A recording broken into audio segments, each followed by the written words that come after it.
Absolument. Comment serait-il autrement? D'ailleurs, vous avez toujours la même composition, la même signification, la même structure sonore. Non seulement pour ce mot, mais pour tous les mots existants, et ce, dans toutes les langues, car une même notion s'exprime par un seul et même mot dans tous les pays. Non. Oui. Tant pis, continue. Je vous dis continuons. Comment dites-vous, par exemple, en français, les roses de ma grand-mère sont aussi jaunes que mon grand-père qui était asiatique? Mal aux dents. Continuons, dites quand même. En français? En français. Que je dise en français, les roses de ma grand-mère sont... Aussi jaunes que mon grand-père qui était asiatique. Eh bien, on dira en français, je crois, les roses de ma... Comment dit-on grand-mère en français? Mon grand-mère, évidemment.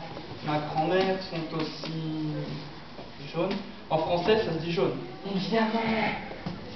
Jaune que mon grand-père quand il se mettait en colère. Non, qui était Asiatique, j'ai mal aux dents. C'est cela. J'ai mal. Aux dents, tant pis, continuons.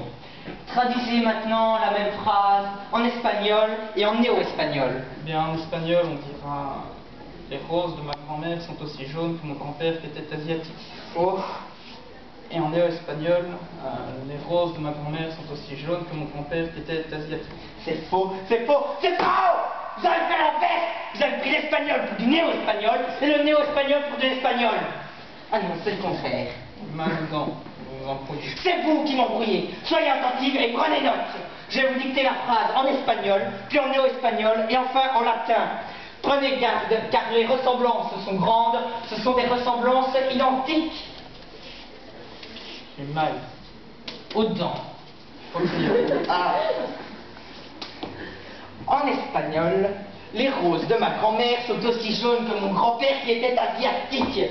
En néo-espagnol, en latin, les roses de ma grand-mère sont aussi jaunes que mon grand-père qui était asiatique. Saisissez-vous les différences. Traduisez cela en roumain.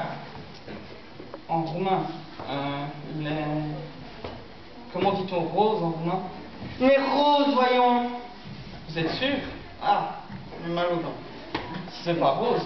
Mais non, puisque rose est la traduction orientale du mot français rose, en espagnol rose, vous saisissez en sardanapali rose. Excusez-moi monsieur, mais j'ai mal aux dents. Je ne saisis pas les différences. C'est pourtant bien simple, à condition d'avoir une certaine expérience, une expérience technique et une pratique de ces langues diverses, si diverses, malgré qu'elles ne prêtent que des caractères tout à fait identiques. Voilà.